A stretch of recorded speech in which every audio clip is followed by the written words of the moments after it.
Human history has been full of battles and wars, some big and some small. But if World War III were to happen, it might be humanity's biggest battle yet. Advanced technology, massive troops, and more intensive strategy would all be involved. But why would something like this happen? What countries would join in? And how would this war be fought? This is What If, and here's what would happen if we had World War III. People have talked about a possible World War III for decades. It almost started in the 1960s during the Cold War between Russia and the United States, but thankfully we managed to avoid that. But let's say we aren't lucky enough to avoid it next time. When might World War III happen?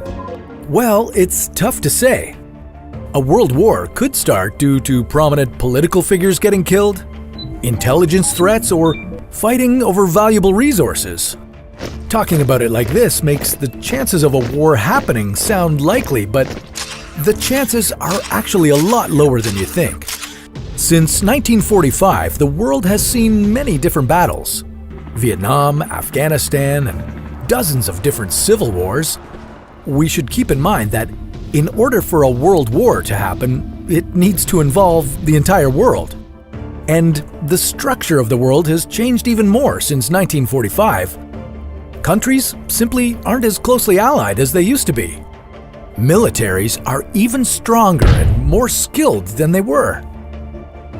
As in previous world wars, it's most likely that millions of people would die. And the Earth would take decades, if not centuries, to recover. Especially with some of the weapons and tools countries would be using in today's age. Soldiers on the ground might have exoskeletons.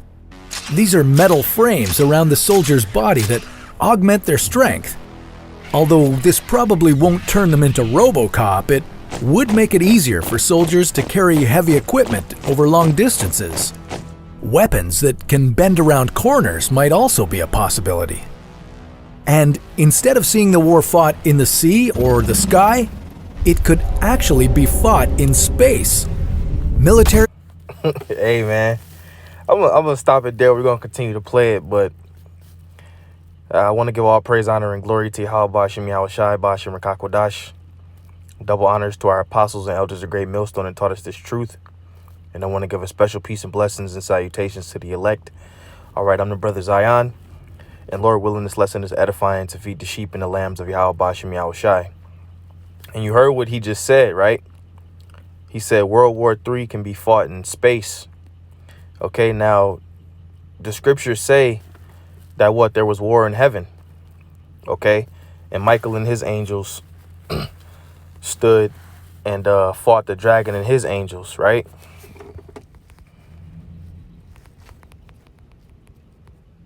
Now, we understand that the heavens, all right, are going to be, in the sky, okay, because you're going to have chariots fighting against fighter jets and Esau's technology that the Most High gave them. And Yahweh Shem Yahweh Shai and the angels are going to win by a landslide, a complete slaughter. But he's going to put the spirit on Esau to fight for his kingdom. All right, this is Revelation 12:7. And there was war in heaven. Michael and his angels fought against the dragon, and the dragon fought in his angels and prevailed not. Neither was their place found any more in heaven.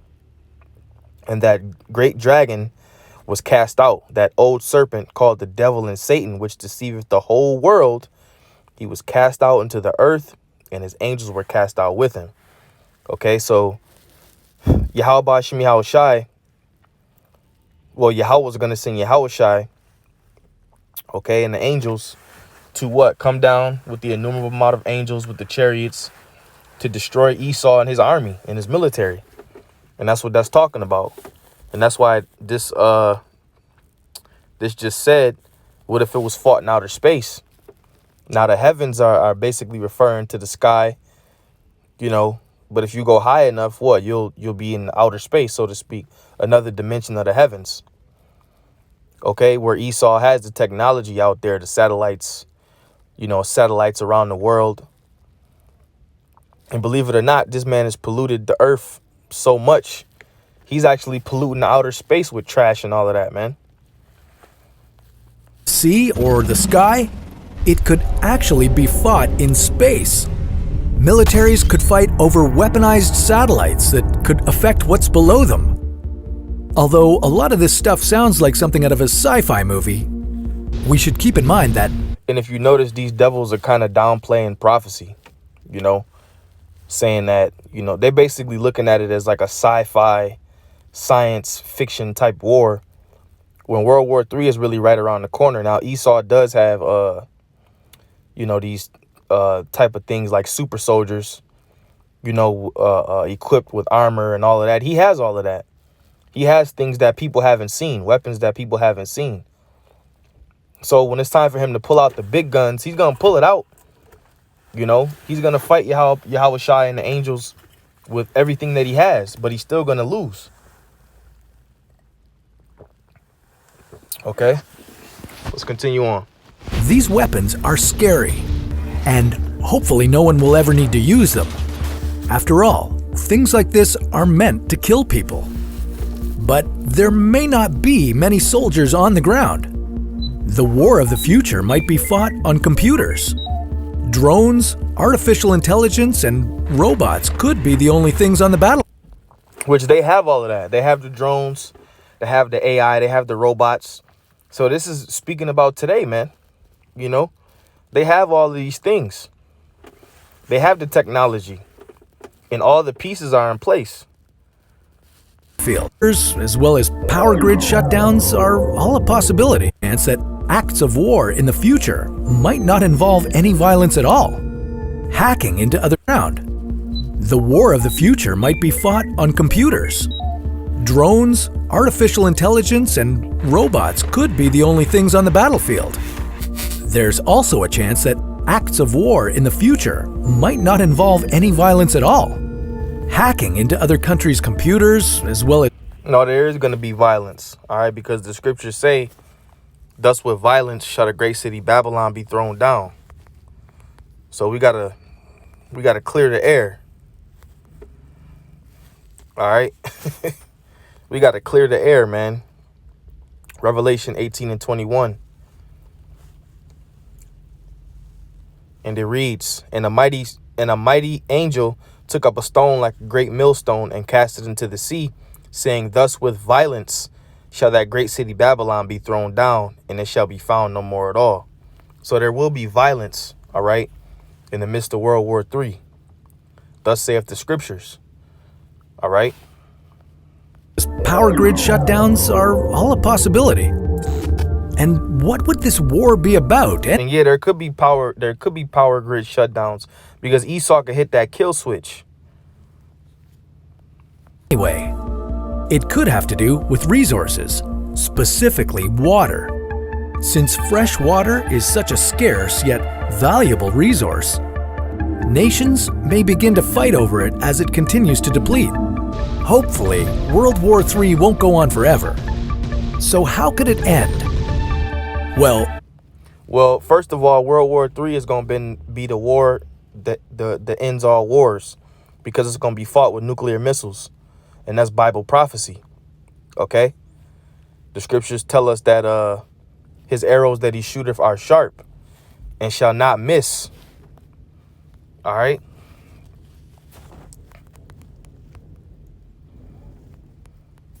Salakia.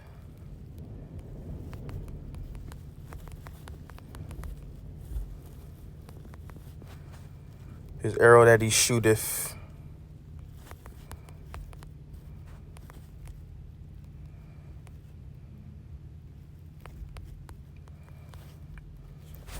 this is 2nd Ezra, all right, 16 and 13. For strong is his right hand that bendeth the bow. His arrows that he shooteth are sharp and shall not miss when they begin to be shot unto the ends of the world. Okay, and that's those thermonuclear missiles. All right, those are the arrows. And that's how World War III is going to be fought. It says, woe is me, who shall deliver me in those days? The beginning of sorrows and great mournings, the beginning of famine and great death, the beginning of wars, and the powers shall stand in fear, the beginning of evils. What shall I do when these evils shall come? Okay, let's go back. One reason, and a main reason, why a world... And if the devil wasn't in rulership, people wouldn't be fighting over water. Okay, there's plenty of water, man. But because of greed and pride and arrogancy, you got people fighting over certain resources.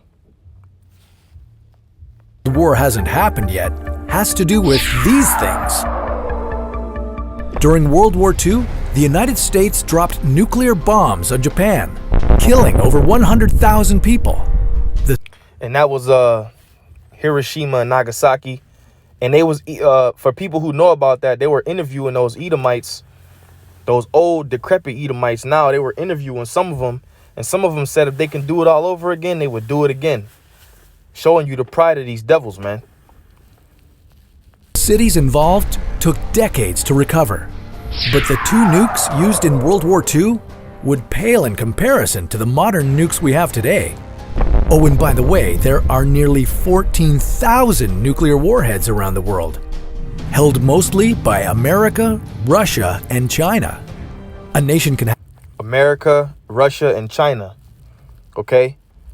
Which, during the midst of World War III, all right, America and Russia are going to be the 2 top dogs battling it out.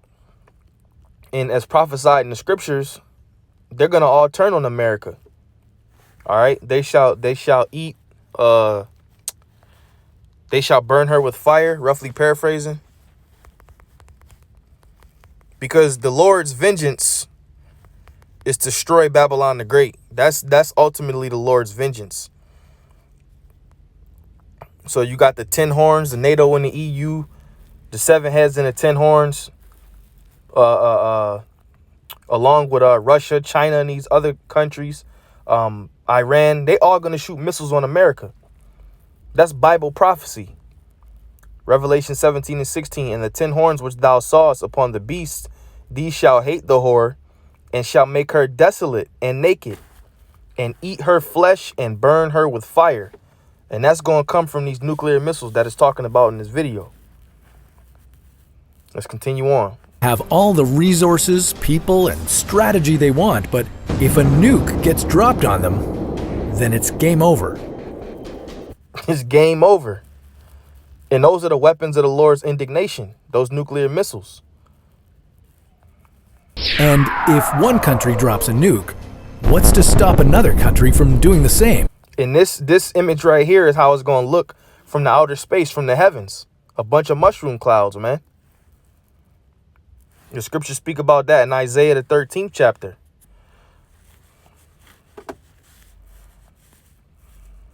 They come from a far country. Isaiah 13:5. They come from a far country, from the end of heaven, even the Lord and the weapons of his indignation, to destroy the whole land. Okay, America, Babylon the Great. Howl ye, for the day of the Lord is at hand. It shall come as a destruction from the Almighty. Okay. And then another, and soon the world would be destroyed. So who would win this war? Absolutely no one. A full-on... Yahweh Shemiah Shai is the one who wins the war. Okay, we read that in Revelation. The dragon and his angels prevailed not. So who won? Yahweh Shai and the angels, because the scriptures speak about a new heavens and a new earth being established, wherein dwelleth righteousness. All right, this current earth, this current rulership is soaked in wickedness, and that's why it's going to be destroyed. World War III would have a massive impact on the world as a whole. It's safe to say that the world would never be the same. But you elites are going into slavery, captivity. Incredibly unlikely to start tomorrow. If two countries get into a fight, it's more likely that other countries... You know, these elites are going into captivity, man. Let's go to verse 11. And I will punish the world for their evil and the wicked for their iniquity. And I will cause the arrogancy of the proud to cease and lay low the haughtiness of the terrible. I will make a man more precious than fine gold, even a man of the golden wedge of Ophir. Therefore, I will shake the heavens, and the earth shall remove out of her place. Well, this is talking about World War III. In the wrath of the Lord of hosts and in the day of his fierce anger. All right. The Lord said he going to shake the heavens and the earth shall remove out of her place. The scriptures also say the Lord said the earth shall reel to and fro like a drunkard. That's going to come from those nuclear missiles. All right. So this is it's inevitable, man. It's inevitable. And I'm going to leave it there. Lord willing, you brothers were edified. This was just a quick, I saw this on YouTube, so I wanted to do a little response to it. All praise, honor, and glory to Yahweh, Bashim Yahushai, Bashim Rakakodash. Double honors to our apostles and elders, the great millstone that taught us this truth. Shalom to the elect. This is the brother Zion signing off. Shalom.